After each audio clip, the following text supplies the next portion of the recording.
in the midst of all of this chaos, if it can be called that, it's a mild word for what we saw unfold in Venezuela, Trump found time to make and reiterate another claim on how Prime Minister Modi wanted to please him, on how the Indian envoy, Lindsey Graham, claimed went to his house and urged a kind of deal, as it were, and assured the Americans that Russian oil was being cut back. I'm just going to play out that Trump statement and then begin our conversation. Take a look. I really do believe that what he did with India is the chief reason India is now buying substantially less Russian oil. So I hope we pass this bill soon. And after this... They wanted to make me happy, basically. He wanted to... Modi's a very good man. Yes. He's a good guy. He knew I was not happy. And it was important to make me happy. They do trade. Yep. And we can raise tariffs on them very quickly, and it would be People are very afraid bad of that. for them. Modi wanted to make me happy. He's a good man. In the meantime, U.S. Filings, publicly available information, Chidanand, do show how India used and Pakistan also used lobbying firms hired by both countries. This is normal routine practice in the United States of America. The filings vis-a-vis Pakistan show how Pakistan tried perhaps to get some American intervention during Operation Sindoor. The filings vis-a-vis India seem to show an outreach even on the 10th of May, the day that the ceasefire was announced. We do not know if these meetings or this outreach was before or after the announcement of the ceasefire. This is also creating some headlines here, as is the chaos that Trump has unleashed on the world. What's going on? I mean, how are all of you sitting there in Washington looking at all of this? Oh, with bemusement. This is Donald Trump in action. Look, this is, a naked expression of American power. And let's understand that, the U.S. has always done this. This is not new, actually. It's just that some presidents have done it quietly. Some have been understated. And Donald Trump is, out there. He loves talking about it. You've now heard of the expression, the Donro Doctrine. So this was defined almost 2 centuries ago by the 5th president, James Monroe, who said, the Americas are our sphere of influence, and we will not brook any interference at that time from European powers that colonized large parts of America, Latin America particularly. And then a century later, Theodore Roosevelt also asserted that, except that Roosevelt used the famous expression, speak softly and, carry a big stick. And Donald Trump's philosophy is speak loudly and carry a big stick. And he's done that. So you're saying what's happened in Venezuela is not really unique to Trump. There's a long documented history of American interference around the world. Absolutely, in several other countries in Latin America over decades. Ronald Reagan went in. Literally every president has tried to assert or maintain American influence in Latin America and South America. And guess what? I mean, this is not new to big powers. I mean, besides all the pearl clutching that we will do, the fact is big powers do this. Russia has done it in Ukraine, in Crimea, right? And, if India had, assessed it, and if it had the means, it would affect regime change in, in Bangladesh, in Maldives. Large powers do this. And much as, we all yell and scream and say, oh, my God, he's gone in to Venezuela and kidnapped, to put it bluntly, or abducted its leader. These kind of things are pretty common in this part of the world. And the United States has done it several times. And one thing about Donald Trump, I think you really have to appreciate, this man is incredibly transparent. There's nothing hidden about his agenda. Absolutely nothing hidden. Right? I mean, he says openly, and his administration officials are now saying, we reserve the right to go into Greenland and take Greenland. And don't be surprised if they do it in a week or two, or, So for everybody who is saying this is Trump's chaos unleashed on the world, you're actually arguing that if you just look back at history, the Americans have often done this. And in Bangladesh, our volatile neighborhood, the regime change is again seen to have been encouraged by the Americans, but actually in the Biden years, Yeah, just for example. But it's just very much more out there with Trump. With Trump, absolutely, everything is just much more out there. But absolutely. as a policy, you don't find it audacious in terms of a Trumpian view of the world. There's no policy. I mean, the only policy, look, the predominant sound in Trumpian America is ka-ching. It's all about money. And he's very transparent and very open about it. Have you ever heard him talk about democracy or nation building? Have you ever heard him say, we'll build schools or hospitals or institutions in any of the countries the US has gone into? No, he only talks about money. He says, we'll be rich. I mean, look at his statements on Venezuela. He's very open that it's all about oil. I mean, it's not about bringing Maduro to justice. That's just a small part of it. And in fact, it's a very, he keeps talking about, God knows how many Americans have died from drug use, but the drug actually Americans are dying of is fentanyl. And fentanyl doesn't come from Venezuela. Venezuela's, product is cocaine, Venezuela and Colombia. The fentanyl comes from China. And trust me, Trump would never take on China. You'd never. Well, I'll get to China in a moment. I'll get to China in a moment because this is, the openness with which Trump has conducted itself. Even if I accept your point that the Americans have done this before more than once, Ambassador Sinha, has consequences for the world we live in right now. Many people believe that Trump has an idea of a G2 world in which America and China are the two great powers.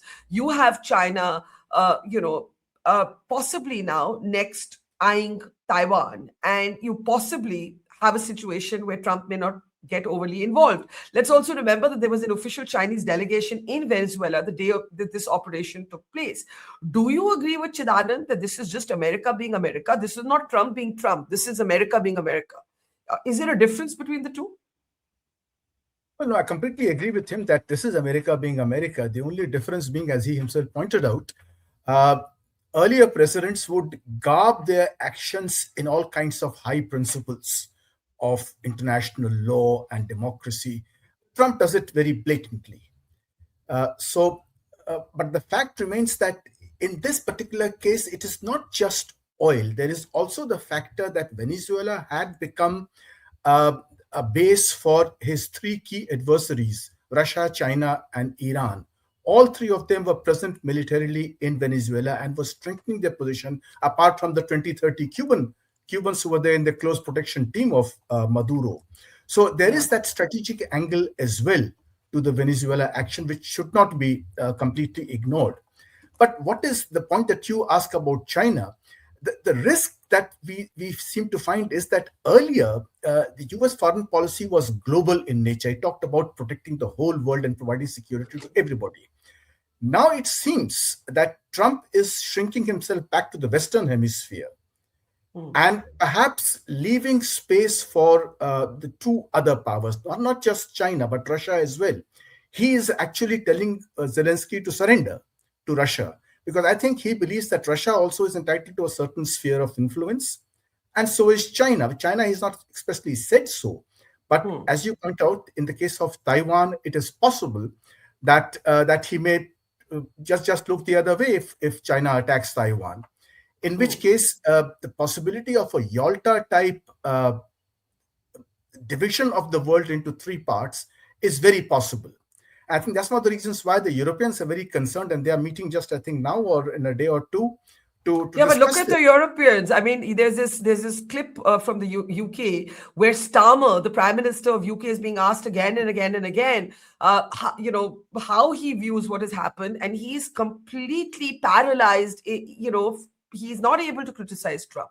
I mean, can the Europeans really galvanize themselves against Trump, according to you, Ambassador Sinha? Not just Europeans. I think the whole world is paralyzed. If you look at the debate that took place yesterday in the Security Council, I listened to practically all the speakers, and I found that very few actually condemned America. The list is very small. Colombia, Russia, China, Chile, Mexico, Cuba. Brazil used the word rejects, didn't use the word condemn. The others expressed deep concern, including Denmark, which is concerned about Greenland. It expressed deep concern. Latvia expressed deep concern. So there is hesitation all over the world in condemning America, because everybody knows that Trump is completely, he can go ballistic. So the point that he made, that Prime Minister Modi is trying to please him, well, that is true. The whole world is trying to keep him quiet, and let's not provoke him. I bring in General Sharma at this point. India's statement was very guarded, and as some might argue, that's fair. Not our monkey, not our circus. Why should we get involved? We've got to look out for our own interests. Our main opposition party took a stand different from that of the government. The Congress did talk about America's overreach. I'm paraphrasing here. We also had a pretty bizarre statement from Prithviraj Chavan, former Maharashtra chief minister, saying next is, are the Americans going to come in and kidnap Modi? I mean, it just like there's some sort of ludicrous discourse going on. But the more serious question is, if the world, which is more directly, parts of the world that are more directly impacted by this are being muted, do you agree with the fact that India has taken an extremely cautious, not going to get involved in this issue approach? Thank you, Barkha. And I think what we have done is the right. The rationale is that you see, when you are yourself saying that the world did not go about criticizing him, except for a couple of regimes which said what is done is not right.